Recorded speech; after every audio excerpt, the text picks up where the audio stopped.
Welcome back to our series on Australia's untold gold stories. Last time, we explored the spark that ignited the gold rush. Today, we're going deeper into New South Wales, where it all began. Exactly. New South Wales wasn't just a starting point. It was a land transformed by gold. And that transformation had big effects on the people already living there. In fact, the first traces of gold in New South Wales were discovered at a place called Fish River, just west of Bathurst, back in 1823. It was James McBrien, a convict surveyor, who first found it. But he was told to keep it a secret. Authorities didn't want any unrest. Exactly. But when Edward Hargraves found gold at Ophir near Orange in 1851, word got out and the gold rush truly began. Soon after, hundreds flocked to the area and the land was flooded with prospectors. While it was an exciting time for some, it was disruptive and often tragic for others. The Aboriginal Wiradjuri people, who had lived on this land for generations, saw their homes and hunting grounds overrun. Sadly, that's true. The sudden influx of settlers meant that the Wiradjuri, like many Indigenous communities, faced displacement and had to contend with changes to their way of life.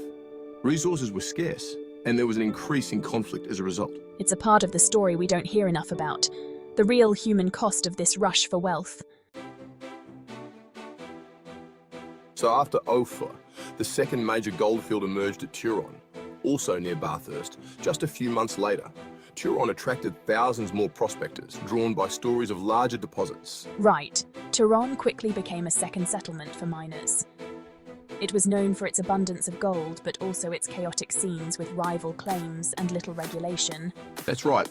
Turon saw fierce competition, with diggers setting up makeshift camps and towns almost overnight. For a time, it was a wild west of Australia's gold rush.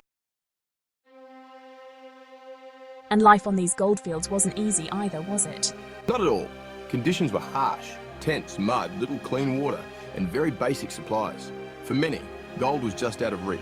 And yet they stayed, holding on to hope that they'd hit the jackpot. Exactly. Gold fever was powerful, but for every successful miner, many others left with little more than they started with. So what's New South Wales' legacy from those days? Gold transformed New South Wales. It made Bathurst and Sydney major centres, paved the way for infrastructure, and attracted people from around the world. It was more than wealth. It gave Australia a new identity, a frontier spirit that shaped the country's path forward. And it changed relationships with the land and between people in ways that still resonate today. That wraps up part 2 of Australia's untold gold story. Next time, we'll look at some of Victoria's gold rush stories. Don't forget to like, subscribe and share. There's more gold to uncover in Australia's history.